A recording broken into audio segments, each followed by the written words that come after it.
I have a question where the questioner asks, why is knowing who we take knowledge from important? I'll just repeat that into Urdu as well. सवाल पूछा गया है शेख से कि ये क्यों अहम है कि हम इस चीज को जाने कि हम किससे इल्म हासिल कर रहे हैं. नाम Sheikh. It's a good question, and the answer is that the Salaf of this Ummah, rahimahumullah, and I'm talking about the first 3 and 4 centuries of Al-Islam, Ahlul Sunnah, Ahlul Hadith, the scholars of Hadith, and those who established for us the understanding of the Deen, that which they learned from the Sahaba radiallahu anhum, that they had a principle that knowledge can only be taken from one who is known. And this is from the statements of Muhammad ibn Sirin, rahimahullah ta'ala, that is mentioned by Imam Muslim in the Muqaddimah of Sahih Muslim, or the introduction of Sahih Muslim, that Muhammad ibn Sirin, who died in the year 110 after the Hijrah, that he said that indeed this knowledge, it is deen. So look to whom you take your knowledge from. And likewise he said, rahimahullah ta'ala, that we never used to ask the people up until the fitna occurred. So when the fitna occurred, and remember that he is from the, from the tabi'een, and from the best of the tabi'een. So he is from those who studied with the Sahaba radiallahu anhu. So he said that we never used to ask the people regarding their narrations up until the fitna occurred. So when the fitna occurred, then we used to ask them, Sammu lana rijalukum, or rijalukum. that we started to say to the people, name to us your men. So if they named Ahlul Sunnah, then we would take the narration. And if they would narrate or name from those who they took from to be Ahlul Bid'ah, then their narrations were rejected.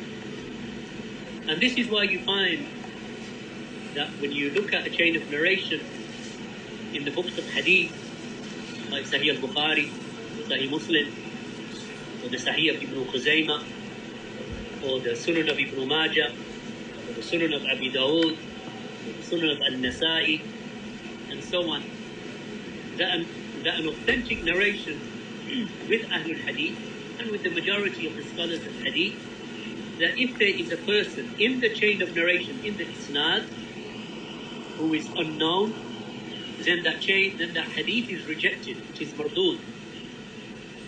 So just with the absence of the name and the knowledge, whether it be the name of the person or the condition of the person, in a chain of narration, if it is not established, his hal, meaning his condition, whether he is trustworthy and precise, and that he fulfills the conditions of a reliable narrator, that there is nothing known about him, not good, not bad, not jah, not ta'adeel, then that narration is rejected. So it is not only the narrations that are rejected from the person who is criticized by the scholars of hadith, but likewise the narrations are rejected from a person who is unknown, meaning that he is not known whether he is good or whether he is bad at narrating, whether he is trustworthy or whether he is untrustworthy. And the reason for this is that knowledge can only be taken from those who are known for ilm, known for piety, known for adherence to the sunnah, known for their truthfulness, known for their precision in narrating, precision in teaching. So this is important, because otherwise if knowledge was taken from people who are unknown and they narrated whatever they wished to narrate, then the religion would have become corrupted. So Allah subhanahu wa ta'ala preserved this deen through the hands of known men, and they are the Sahaba radiallahu anhum. And Allah has mentioned them in the Quran, radiyallahu anhum radu an, that Allah is pleased with them and they are pleased with Him. And all of the Sahaba radiyallahu anhum are trustworthy, reliable upon adala, upon trustworthiness. And none of the Sahaba radiyallahu anhum are to be questioned. After the Sahaba radiyallahu anhum, then we have the tabi'een. If the tabi'i is known, meaning that his condition is known, not just that his name is known, because a person may turn around and say, well, this is his name, can we now take from him? The answer is no. not only is his name to be known, but his hal is to be known, his condition is to be known. Is he a person who has studied? Is he a person who is from Ahlul Sunnah? Is he a person who is known by those scholars of Ahlul Sunnah, Ahlul Hadith, meaning the scholars of Hadith? We're not talking about a group that call themselves Ahlul Hadith. We are talking about people who adhere to a methodology that is the methodology of the scholars of Ahlul Hadith, like Imam Ahmad ibn Hanbal, Imam Malik ibn Anas, Imam Shafi'i, Hudayl ibn Iyad, Sufyan al-Thawri, Nu'aym bin Hammad, Imam al-Bukhari. They are Ahlul Hadith. Ibn Khuzaymah, Ibn Hibban, they are Ahlul Hadith. So when I say the term Ahlul Hadith, these are the ones I'm referring to. I'm not talking about a modern day group that calls itself with that title. Because many groups call themselves many titles, Ahlul Sunnah, Ahlul Hadith, even Salafi is used by some groups. But they are neither Salafi, nor are they Ahlul Hadith, nor are they Ahlul Sunnah. So the importance of knowing the one whom you take your knowledge from. And that's why Muhammad ibn Sirin said what he said. And that's why if you read the introduction to Sahih Muslim, the Muqaddimah of Imam Muslim of his Sahih, you'll find narration after narration about the importance of taking from trustworthy and reliable sources. And that's why we say, when a person says to you, where's this hadith? So a person brings a hadith. You say to him, where's this hadith, akhi? Where's the authentication? This is where the person must bring where he got the hadith from. Where did you get it from? Which chapter heading? And who authenticated the hadith? Why is all of this in place? Because when we say the hadith is in Sahih al-Bukhari, then you say to him, Sahih al-Bukhari has a few thousand hadith. Where in Sahih al-Bukhari? Which chapter heading? Who was the Rawi? Who was the Sahabi that narrated the hadith? Because that gives us comfort in our souls that we are taking from a reliable source. If he was to turn around and say, it is in the Sunan of Abi Dawood, we'll say, alhamdulillah, Imam Abu Dawood was an Imam of Sunnah and Salafiyah and Hadith. But not all of the narrations in the Sunan of Abi Dawood are authentic.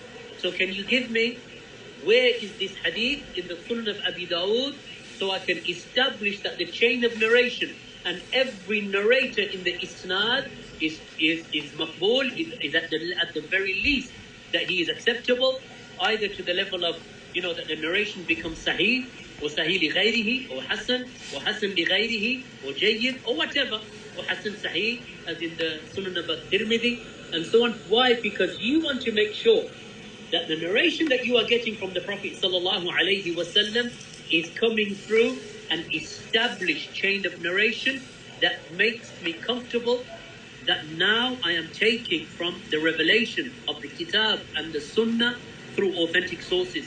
And the same applies with the people that you take knowledge from. So if you are taking knowledge from a person who believes that Allah is everywhere, or that he believes that Allah's attributes can be misinterpreted and they can be given metaphoric understandings, you can't take knowledge from that. Why? Because they are people of bid'ah in their usul, in their aqidah. And the Salaf of this ummah never used to take knowledge from the Muqtadi'ah.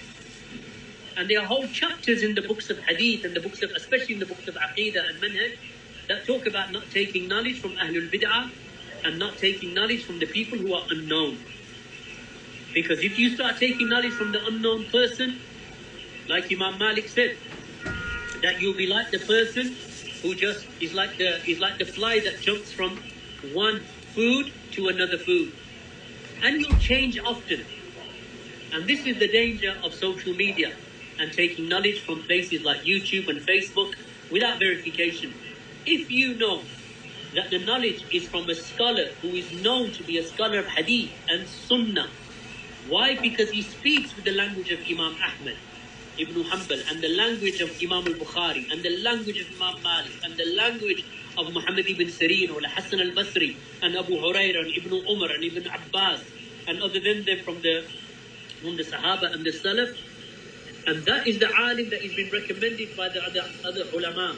Like, for example, in our time, Sheikh Rabi'a, or Sheikh Ubayd, or Sheikh al-Fawzan, or Sheikh al-Luhaydan, or the Mufti Abdul Aziz, and other than them, Ali Nasir al-Faqihi, and Sheikh Abdul Muhsin. These ulama, we know them to be trustworthy Because the ulama who came before them established for them their adalah, and that which they speak with the language of the salaf of this ummah. And likewise the du'at and the callers to Allah and the mashayikh from the students of knowledge and other than them, the likes of the scholar Sheikh Abdullah al-Bukhari, or the likes of the Sheikh Abdullah al-Zafir, or Khalid al-Zafir, or Arafat al-Muhammadi and other than them. And likewise from our brother Sheikh Abu Hakim, or Sheikh Abu Iyad, or Sheikh Hassan al-Somali, or Sheikh Huwais al-Tawil, or the likes of Abdul Ilah, Sheikh Abdul Ilah al-Nahmami, or Sheikh Abu al-Hassan Malik al-Akhdar, and other than them, Sheikh Qashif Khan, حفظهم الله ta'ala. We know them to be people of Sunnah because they can tell you where they get their knowledge from. And they can establish that for you. And you will not find a deviation, bi'idhnillahi ta'ala, in their methodology, nor in their aqidah, nor in their approach to understanding the ahkam of the Sharia.